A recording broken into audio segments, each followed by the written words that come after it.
Mike Israetel spoke with Greg Souders in February about the ecological approach and said, You can go look it up yourself. I have a PhD in this stuff, man. However, a recent critique about his PhD has raised serious questions about the qualification. And through the conversation with Greg, Mike made comments and asked questions which seemed odd for someone who has a PhD in this stuff. After the conversation with Greg, he had a second conversation with Cal Jones in March, where he said, established in the literature. I hate to be. I've seen that research. I find it highly uncompelling. Which I would have loved for him to expand on, but like in the first conversation, Mike asked questions which seemed again odd for someone that has read the research and has a PhD in this stuff. In this video, I will discuss the research area relating to the PhD, comments and questions made and asked about the ecological approach, and considerations moving forwards when discussing the ecological approach online. But first, the recent critique. Solomon Nelson released a video on September 29th highlighting a variety of critiques about Mike's written PhD.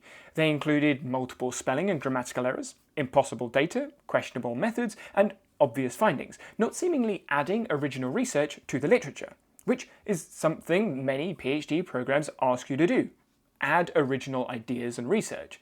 But the title of the paper was The Interrelationships of Fitness Characteristics in Division 1 Athletes.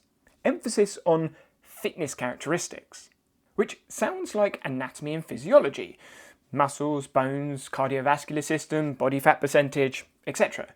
The key findings of the PhD, briefly summarised: strength is highly related to lean body mass. Relative strength and power strongly correlates with jump and sprint performance, and lean athletes tend to perform better. So this paper was about fitness characteristics. However, during the back and forth responses, Mike mentions his PhD was only partly about the paper. He said 2 years, roughly a third, was academic study. So we did like 2 years of academic work, which is highly unusual. In most PhD programs, you do like maybe some classes, sometimes not even, and you just do your dissertation. What's academic, like just straight study? Just so like literally sitting in class and taking notes. You still, and doing yeah, tests. like you're an undergrads. Then 1/3 of athlete coaching. Another third of it is athlete coaching. So as soon as we got there, we were embedded with teams and worked, 20 hours a week every week with multiple Division 1 teams being their head strength coaches and sports scientists. And I assume the other third, about 2 years, was this PhD paper. So part of his PhD was sports coaching, specifically strength training and being a sports scientist, which I'll go into a bit more detail later, but there isn't anything else I could find out about what his PhD entailed. Working with high-performance coaches doesn't necessarily mean recent or up-to-date research and ideas and approaches were discussed. It is a hot topic in coach development that sports coach education often lacks behind suggested best practice or alternative ideas. And I personally know many high-performance coaches and coach developers that just don't read the research. But Mike does say, I've done I'm a scientist. It's not a pretty picture what goes on underneath all the Look, time. academia has its own problems. which suggests he is, or at least has been at some point, reading the research. However, fitness characteristics research is not what Greg and Cal were talking to Mike about. Both conversations were about the ecological approach. But before we get into the ecological approach, I think it is worth discussing sports science as a whole quickly. Anatomy and physiology is where Mike's expertise is. Fitness characteristics. Biomechanics is likely included to some extent with his lifting experience and working with the high-performance coaches. Then sports scientists are often measuring things like oxygen intake, blood lactate levels, body fat percentage, and maybe performance analysis work as well, looking at videos of biomechanical angles of movements and things you can observe with a video or other tools like a force plate. If he worked with sports psychologists as well, then he could have some expertise there too. But from my understanding, a PhD doesn't cover all of those areas. My head of course, for example, had a PhD in sports psychology answering specific questions, adding original research to the literature. He ran the sports coaching degree, which covered other topics, but he didn't have a PhD in any of those other topics. That is where he did further research or asked others that did have a PhD in the research area. Other lecturers did their PhDs on questions in anatomy and physiology or biomechanics or skill acquisition. But Skill acquisition is a bit different. It's about human behaviour and development, which is where sports psychology could overlap. And you could argue, depending on the research questions, other areas of sports science could also overlap with skill acquisition. But so could research in cognition, sensation, and perception. How we perceive and then act in the world relating to how we learn skills. This is where areas of cognitive psychology are researched as part of sports science. That includes philosophy. Depending on how you categorize sports science will change what area a PhD might sit, but a PhD is often highly specific to certain questions. In Mike's case, fitness characteristics, and then sports science experience, which doesn't seem to have a specific area, thus unlikely to be deep within the research of any particular area. I have years of experience working with high-performance coaches, but I wouldn't say I have a PhD in coaching trampoline or any of the other sports I have worked in. Saying he has a PhD in this stuff begs the question, what stuff? This is important for a couple of reasons. First, whether you like it or not, credentials add credibility. One comment saying, bro science versus a literal PhD. But PhD in what? And bro science or independent research like my head of course did for the topics outside of those sports psychology questions he did on his PhD. No PhD doesn't mean no expertise. In the same way, an unrelated PhD doesn't mean expertise. Second, and more significant, I think, is that the ecological approach is an alternative to much of cognitive psychology. That includes cognition, perception, recognition, action, attention, performance, learning, memory, speech, language, thinking, decision-making, reasoning, emotion, consciousness, and intelligence, I guess, to name a few. I could be wrong, but I don't think Mike has a PhD in all of that stuff, which could be why there were misunderstandings in the conversations with Cal and Greg, who were referring to an alternative approach to cognitive psychology, and applying that approach, the ecological approach, to sports coaching. So, what is the ecological approach? Greg says ecological dynamics. Cal mentions ecological psychology, but they are both referring to the ecological approach throughout the conversations. Simply put, the difference is that the ecological approach starts with different assumptions to how and why we behave in the world the way that we do. I went into more detail about that in a previous video, but Mike said this about our brain. Through inference, the 10-minute one, but it requires inference. Like it just does, Greg. I'm not trying to be obfuscatory. And I think saying it just does overlooks the research in sensation and perception science. Cal describes two approaches, information processing and the ecological approach. But this isn't quite right either. It's a false dichotomy.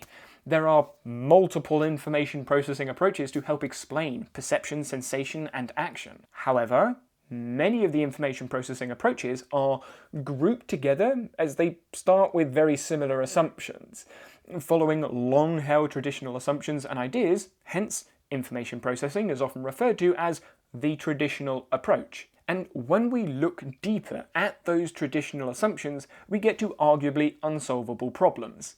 The idea a central executive or main controller for perception struggles with the loan of intelligence problem. If it helps us perceive correctly, because traditional assumptions suggest we need help interpreting the world outside of us, where does the central executive get the right answers from? This relates to the outness problem. The central executive, or our mind, is disconnected from the outside world. It only gets information from us. So how does it know what we are missing or getting wrong for the interpretation to be corrected? A central executive also lacks explanatory power. We push behavioral causes to our mind, which doesn't explain anything. Our mind decided to make us move. But why? It pushes the explanation somewhere else rather than giving an explanation. This relates to the oversimplified causes often looked for in traditional approaches. Local linear causality. I moved the pool cue to hit the white ball, to hit the black ball, to go into the pocket. But why? The ecological approach includes distant and non-linear causes, sometimes referred to as non-obvious causes, to help with these explanations. Like, if a squirrel monkey doesn't eat spiders, they aren't afraid of snakes, unlike other squirrel monkeys. A non-obvious cause that could have been missed through traditional testing. These distant, non-linear causes arguably giving clearer answers than our mind or our central executive. And so when psychology is studied from different assumptions, ones without a central executive, also not relying on Newtonian physics and Euclidean geometry, so in visual perception, instead of looking for width and height and angle, referred to as lower order variables, we look for something else, referred to as higher order variables, which in the ecological approach are called affordances, brings with it a language for psychology different from other fields. Maths, chemistry, physics all have their own languages, sometimes crossing, creating confusion, but why can't psychology have its own language? The ecological terms you may have heard before try to do that. But Mike said he has a PhD in this stuff, so I assumed he had come across alternative approaches before and was just choosing to reject them, but didn't say why. For context, his PhD was published in 2013. Keith Davids and many others had been talking about this approach in sports coaching since the late 1990s and early 2000s, with researchers in perception and behavioural science going back until the 1970s. This means the discussions and research was out there while he was doing his PhD. But then Mike said this. What I'm here to say is that maybe a synthesis of your approach with the traditional approach There is could no yield synthesis. even better outcomes in some situations. There is no No synthesis. doubt you have your killers, but like, bro, A synthesis of approaches which just isn't possible. There can't be a central executive one moment, then no central executive the next moment. It either is there or isn't there. For me, this suggests Mike is unfamiliar with the ecological approach, but he mentions one main method in motor learning. and so the methods that I'm most familiar with is start simple and then use the simple building blocks to build up. Which seems very high level and oversimplified. The explanations he uses for this main method come from one main theory, schema theory, which Greg and Cal both referenced from Schmidt in 1975. Alongside schema theory, Mike mentions multiple times throughout the two conversations that we are like machines. We have a homunculus, or a central executive controller. Memories are stored in our brain and then executed by our body. Input, sense, process, think or perceive, then output, act. From my understanding, there are definitely schema of how to move in the brain. You can demonstrate in forgetting entire categories of sequential movement with precise brain lesioning in animals.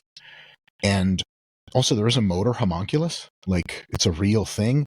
It's not a little man that makes executive decisions, but it's a mapping of where all of your muscles and effector organs are able to output to. It does look homuncular in nature, and your brain really does do high order mathematics, particularly through adjustments through the cerebellum. And it is true to say that motor programs get deployed, though not exactly deployed because they have to make a lot of adjustments on the fly. I can get to that in a little bit. Mike repeats those ideas at various times in different ways, but here he expands on the motor programs. The storage is something that's sub or unconsciously executed for you. You're not aware that you have a motor program until you try to move in the world and realize, oh, I'm moving in a way that I learned a ton before. Now, although not explicitly mentioned, Mike also hints at the Fitz and Posner model for stages of learning. Cognitive to associative to autonomous. Less thinking needed as you move from the cognitive stage to the autonomous stage. But putting aside the multiple issues with this outdated and oversimplified model, it doesn't matter what stage a person is in. How can we sense, process, and send the message fast enough for us to act in time? How can the subconscious automatic processing be fast enough?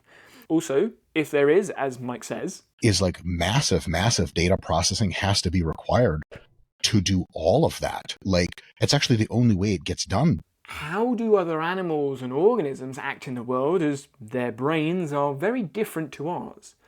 These questions of speed and application across other organisms have been asked for decades. The idea that we store motor programs and then execute them to act was left behind decades ago by many researchers and practitioners because of these issues, not only by the ecological approach, but also modern information processing approaches.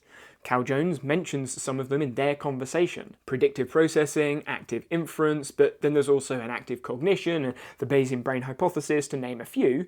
So when Mike says there is no alternative to an information processing approach, on the surface you could say, yeah, he is right, information is being processed, but what we mean by information and what we mean by process changes with the approach. The ecological approach using the word information in a completely different way, and process not referring to internal calculations done by a subconscious entity. Modern information processing approaches also leaning towards direct perception, coupling perception with action together, using multiple generative models, which is different from the ecological approach's perspective of direct perception, but crucially, not stored motor programs, then executed actions. Mike's explanations of human behavior and motor learning are either outdated, potentially because he wasn't exposed to the research during his PhD and hasn't focused his recent research into motor learning and related fields, or he is rejecting modern approaches for reasons he didn't share in the conversations. However, theoretical explanations is one thing. What about the practical application? The things we should do to improve? Mike spoke a lot about isolated practice. Once someone has demonstrated that they know the move in isolation, where all of their cognitive headspace is designed just to groove that move in, you can take that and start cranking up the resistance against it, seeing what kind of problems come out. Mike's saying that practicing movements in isolation grooves it in, referring back to the schema explanation. Then it can be developed with increasing resistance. He adds to this when talking to Cal, saying, because drilling absolutely grooves in the parts of your neural network that allow you to go to drilling and do at least two things with it. One, execute the move that you're drilling more fluidly, and two, be able to call on that move execution with a more subconscious and lower amount of latency. So if I've done a double leg 2 or 3 times in drilling, and then in a live situation, I'm positioned in a place where I'm going to be doing a double leg, that double leg is going to look worse and be more improperly carried out, and is going to have a lot of latency before I actually do it. Like, oh, double leg, I know this, and you kind of do it. Versus if I've drilled 100 or 1,000 double legs, then the latency time is going to be very small, and the smoothness of execution of the move is going to be very high, and then it's going to have an impact on my ability to actually do the move. Suggesting a few different things. First, that drilling, in these conversations, is repeating the same movement in isolation, not in live work, which Cal, Greg, and most of the motor learning research refer to as context. So the movement is practiced without context or decontextualized. Second, the drilling helps us be more fluid during the movement. And third, it helps us call the schema faster. The second and third points lean on theoretical explanations which have already been discussed. But the first point, was challenged by Greg from the start of their conversation. We're trying to basically stop decontextualized learning. And Cal said the same here. I think that is the fundamental difference, is that I'm not saying that techniques don't exist and that we can show people moves and have them practice moves. It's that it's learning to do those moves in context is fundamentally important for them to learn how to do the move. Technique doesn't really exist in isolation. The argument is that practicing in context is more effective. This is often referred to as representative practice. Does the practice represent the thing you are trying to improve on? Be that a highly constrained movement or the full game, sport? Cal describes this argument and Mike gives his response. It is that it is done live that shapes how it is done. It's not that it is done and then is then deployed in context. And again, there's masses and masses of research on this. Like it's really, really established in the literature. I hate to be I hate to be look at the I've paper seen sky. that research. I find it highly uncompelling. Most of the studies are very short in duration. Most compare outright explicit instructions given one or several times versus a coordinated attempt to try to get people to drill and to correct their positioning along the way over the course of weeks. And most of them compare to only ecological constraints gameplay versus only explicit instruction. So, first, short duration. I'm not sure what counts as short, but most studies I have seen are weeks or months long, with 10 plus players from the sports that be the shot put, baseball, volleyball, football, tennis, speed skating, or general movement studies in child development, which some can span years. But this is all motor learning studies, not just ecological ones. So this limitation is on the entire field, including any studies he would reference, making the point somewhat mute. Second, explicit instruction versus coordinated attempts is different from what Cal and Greg are arguing for. Telling someone to do something, explicit instruction, can be and is done following the ecological approach. It will be described as a highly constrained task constraint, but still valid. When, why, and how you use those explicit instructions often relate to the coach's philosophy and the situation. The philosophy built from the theoretical explanations discussed earlier. Drilling the same movement, looking for the right technique, is likely to have more explicit instruction. Move your leg here, put your arm there. Games or more live work might still have lots of instruction depending on the coach, but the usefulness is then debated. Coaches following an ecological approach or modern information processing approaches rarely add explicit instruction. The instruction research covers why. Greg touched on a bit of this research, saying, For example, external focus of attention outside of ourselves produce better performance results than focusing internal to ourselves. So it seems like the information that we use to perform is stuff out there, not stuff in here. suggesting the instructions given should focus on the task or environment rather than internal movement specifics like Mike was describing. So that research, although related to sports coaching, isn't what Cal and Greg were talking about. Then the gameplay versus instruction point has similar issues. It's not what they were discussing. But Mike says, I just don't understand how that's controversial to say or needs an entire nomenclature to describe. To your point, of course you have to practice the thing. Which is the argument Greg and Cal are making. Practice the thing. Not a broken down, isolated, decontextualized version multiple times before you practice the live thing.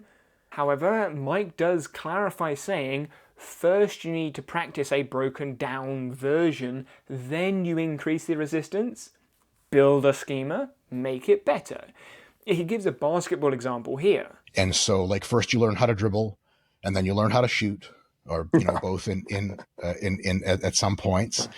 And then you can, once you know how to dribble statically, you can dribble dynamically. No.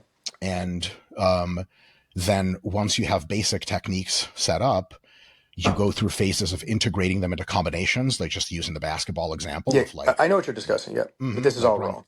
But as Greg and Cal both try to explain, part practice, like this, isn't well supported by the research. Part practice is often done through blocked practice. Drilling, as Mike said, the same movement over and over again until it is grooved in. But a quick search for research on blocked versus random practice shows random or variable practice is the same or often better for skill retention and transfer, thus more likely to be adaptable in live situations.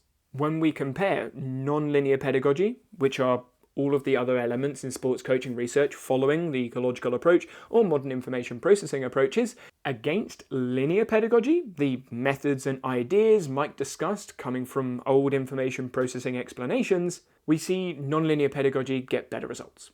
This is a 2025 paper which shows significant improvement and retention in the non-linear pedagogy group when compared to the linear pedagogy group. But part and block practice are also often matched with the idea that we need to practice fundamentals first.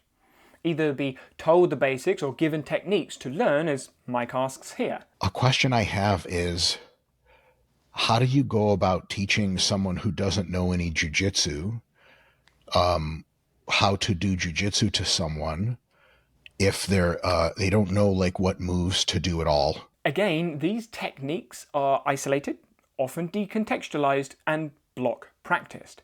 However, as Greg argues here, a rep or technique is nested within other live interactions. Well, a rep is an executed technique from start to finish.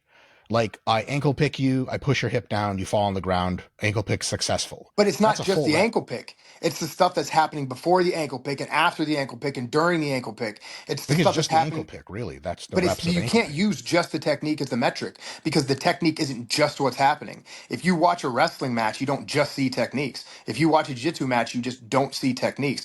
There's grappling going on. There's No, for push sure. pull. And so how do you train all the other shit that's going on just by training ankle picks? You don't, but ankle Correct, picks you have a don't. place because if you always train all the other shit, it might take you somewhere between way too long and never to arrive at really Why do good you ankle guys say picking this? time. Which I understand from Mike's perspective. Having a motor program for every possible situation isn't possible. That is why those theoretical explanations have been retired. Scaling, instead of breaking skills down, helps keep the practice representative, variable, but the goal still achievable. To answer Mike's question, When new learners are, let's say, practicing pins, they don't need to know anything about options or mount, side control. They literally just need to practice holding somebody down. That's the first thing a person has to do. Nothing else. We can give them a simple task. Top player, hold bottom player down, bottom player, push top player off. And then we can manipulate that in different ways to get different outcomes.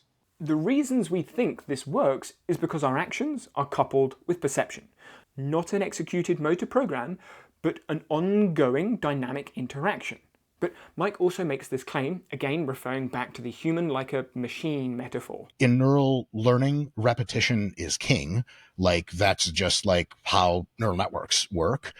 Training data is always valuable, and the more reps you get at something, the better you get at it. However, it was agreed decades ago that rote repetition is less effective for learning anything other than a specific answer to a specific question. Even then, spaced repetition and interleave practice is still advised because we live in a world of variability. And if we step back and look at learning more generally, we get to philosophy, more specifically, the science of epistemology, the nature of knowledge, something I imagine Mike would have covered in his PhD or other degrees.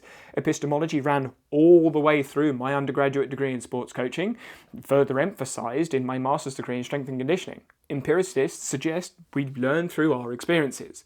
But how we measure the learning depends on the approach that we take. Mike says, I don't think that's true, Greg. It's a sign that messy behavior is happening. You could have underlying learning occurring, or you could have smaller amounts, or you could have no learning occurring. Like, messy behavior does not imply learning. The only thing that implies learning is sequentially measuring output on that given task and watching the escalating performance go Right. up. But we don't know the input output ratio because learning in our view is nonlinear. We don't know the input output ratio. which again he doesn't expand on, but getting no learning from experiences seems an odd claim to make. No significant learning might be what he meant, but then we would need to understand what he means by significant. However, Greg, Cal, coaches using an ecological approach, and modern information processing approaches will use games. The game or practice designs will differ, which is where the current coaching conversations are, but conditioned games, or whatever you want to call them, are used instead of isolated practice designs like Mike suggests. Now, I don't know if Mike was trying to irritate Greg, pretending not to understand, or hasn't read the research about coaching through games, which seems odd considering he said he has a PhD in this stuff, but Mike said this. Oh, there's a failure condition. We're playing a game. What are you joking? Well, I thought games were like fun exploratory things in which you tried to see how your body moves in space. What? We're playing a grappling game. I have to do things to you to try to win the game. If I have 30 seconds to do something to you to win the game and I have 10 minutes, it's going to change the speed at which we engage. I will let you come to your own conclusions on that, but he also then says this. Robots do this in simulation. Yeah, but all we're not kinds of wacky- robots. And we don't, We that's like we are. There's like we're We're not mechanical robots. systems that. but we're not. No, We're we're not adaptable, literally complex robots. systems. Robots are not. Robots are going to be more complex than people in like 2 years. And No, they'll never. Come on, man. I mean that literally. Again, you can leave your thoughts in the comment section below on that, but it seems like Mike believes we are machines. We learn like machines and act like machines and will be overtaken by machines in a couple of years. So how do we move forwards from here? The ecological approach tries to explain human behaviour similar, but crucially very different to modern information processing approaches. Old information processing approaches have been retired by most active researchers and practitioners, but, like in any field, the ideas still linger. Regardless of the approach you pick, the interventions used should follow best practice. They could look different or the same coming from different reasons. What matters is that the coaching is effective. Ecological psychology, ecological dynamics, and the ecological approach all refer to the same set of ideas. They all use the same assumptions. Modern information processing come from different assumptions, thus are different explanations, but can still result in similar practice design. Theoretical explanations is the why. Practical applications is the what. Unless the conversation online requires an explanation of why, I wouldn't mention the ecological approach. None of the participants, parents, or spectators know or even care what coaching approach I use. They care that they are having fun, being challenged, and learning. If you're interested to learn more about the ecological approach and the different fundamental assumptions, then watch this video next.